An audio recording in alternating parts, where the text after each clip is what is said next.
নিরামিষের দিনগুলোতে মানে বাঙালিদের নর্মালি শনিবারটা নিরামিষই খাওয়া হয়। আমাদের বাড়িতে তো নিরামিষই হয়। তো সেই দিনগুলোতে কী রান্না করব বুঝে পাই না।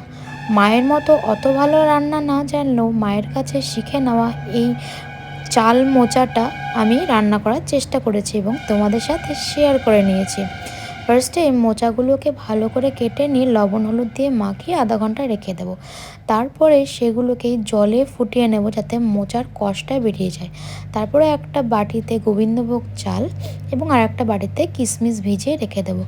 অন্য একটি কড়াইয়ের মধ্যে সাদা তেল এবং 1 চামচ ঘি দিয়ে আলুগুলোকে নুন হলুদ দিয়ে ভালো করে ভেজে তুলে রেখে দেব। তারপরে সেগুলো ভাজা হয়ে গেলে আমরা কিশমিশটাকেও ভেজে তুলে নেব। তোমরা চাইলে এটা পরেও করতে পারো, বাট আমার এটা মনে হয় যে আগেই করে নেওয়া ভালো।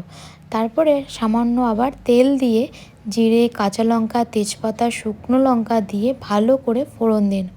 যখন একটা সুন্দর গন্ধ বেরিয়ে আসবে তারপরে আমরা এখানে টমেটো আদা পেস্টটা দিয়ে দেবো। আমার রান্নাটা যেহেতু একদমই নিরামিষ তাই আমি কিন্তু পেঁয়াজ রসুন ইউজ করিনি। আর এটাকে তোমরা এইভাবে একবার করে দেখো এবং আমাকে পরে জানিও অবশ্যই কমেন্ট করে যে তোমরা কেমনভাবে করলে এবং কেমন লাগলো তোমাদের। তারপরে মশলাটাকে ভালো করে ভেজে নিয়ে জল দিয়ে কষিয়ে নেব। একদম যখন মশলা থেকে তেল বেরিয়ে আসবে, দেখতেই পাচ্ছ কালারটা যখন চেঞ্জ হতে থাকবে, সুন্দর করে ভেজে নিতে হবে। আমাদের কিন্তু এই মশলাটার মানে এই রান্নাটার মেন ট্রিক্সই হচ্ছে কিন্তু ভালো করে কষিয়ে নেওয়া।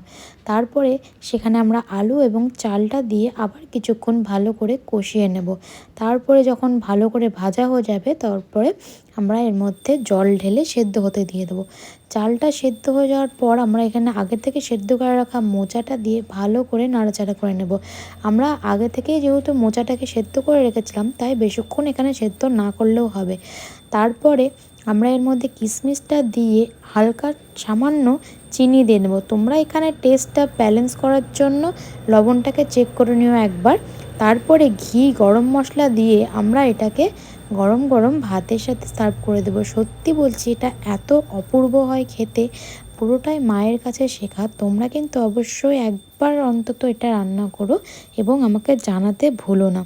তারপরে আবার দেখা হবে নেক্সট ভিডিওতে। ভালো থেকো, সুস্থ থেকো। আর হ্যাঁ, সাবস্ক্রাইব করতে কিন্তু ভুলো না। লাইক কমেন্ট শেয়ারটাও অবশ্যই করে দিও। টাটা।